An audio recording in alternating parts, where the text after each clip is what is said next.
नमस्कार मित्रांनो, आपण जे पाहतोय हे आहे गोदावरी नदी. गोदावरी नदीचं पात्र पूर्णपणे कडेपूट भरलेलं आहे. दोन्ही बाजूनं दुतुडी भरून वाहतोय. गोदावरी घाट हे आहे बंदा घाट.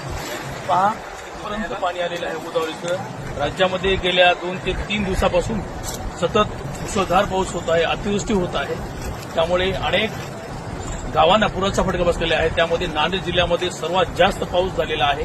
कंधार, बिलोली, हिमायतनगर, लोहा या भागामध्ये भरपूर पाऊस झालेला आहे. आणि गोदावरी जे धरण आहे, विष्णुपुरी धरण, त्या धरणाचे 16 ते 17 दरवाजे उघडलेले आहेत. त्यामुळं पाण्याचा विसर्ग एवढा मोठा झालेला आहे की आपण पाहतोय की जे जलप्रवाह आहे, जल पूर्ण जिथपर्यंत नदीचा तिथपर्यंत आपल्याला पाणी दिसतंय. मोठा पूर आलेला आहे नदीला.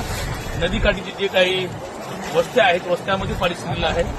थोडं भयानक आणि परिस्थिती आपल्याला पाहायला मिळते. गोदावरीचा रुद्र अवतार पहा. फक्त गोदावरी घाटाचा जे पूल आहे, ओव्हरब्रिज आहे, थोडंसं कमी आहे. इथपर्यंत पाऊस झालेला आहे.